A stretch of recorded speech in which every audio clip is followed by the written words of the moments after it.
Well, congrats on the movie, guys. Great Thanks, fun. man. Thank you so much.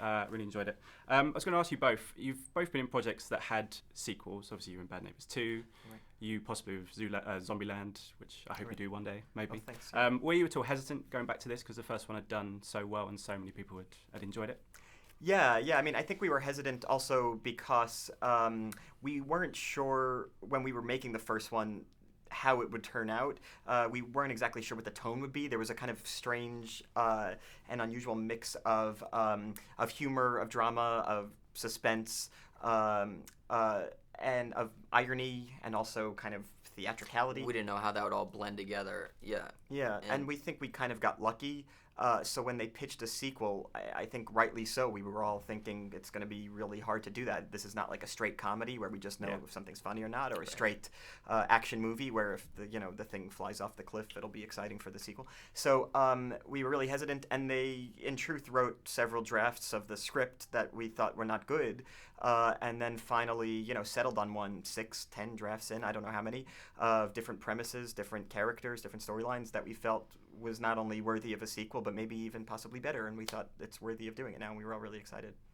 In terms of the magic stuff and the tricks and all the stuff that you do, after the first one, was it something that you continued like in your spare time before you did the second one, or did you kind of have to go back to school for the sequel to?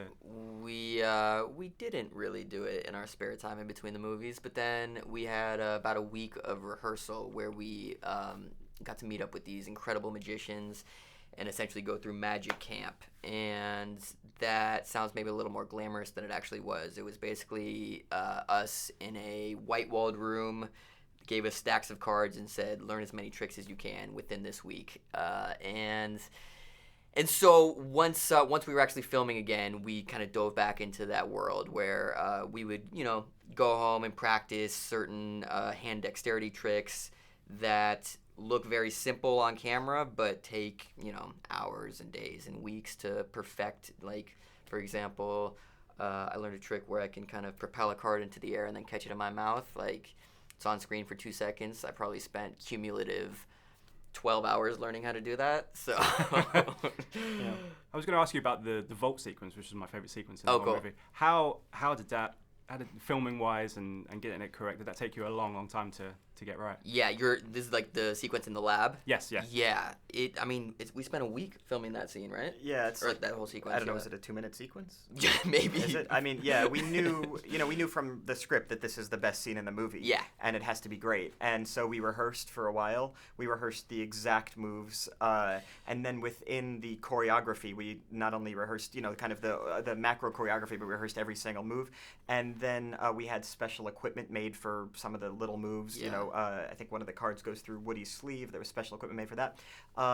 And Dave, I think, had the kind of most difficult job because what Dave was doing was all practical, whereas we got help with kind of some computer effects. Dave did almost everything practically because he was that good and could do it, and so they gave him like the hardest job. And it took about a week to film because it was done kind of in pieces. But not only was it done laboriously in pieces, but actually we tried to do it with as little computer effects as possible. So we actually tried to do some of these really big card throws with the camera following it.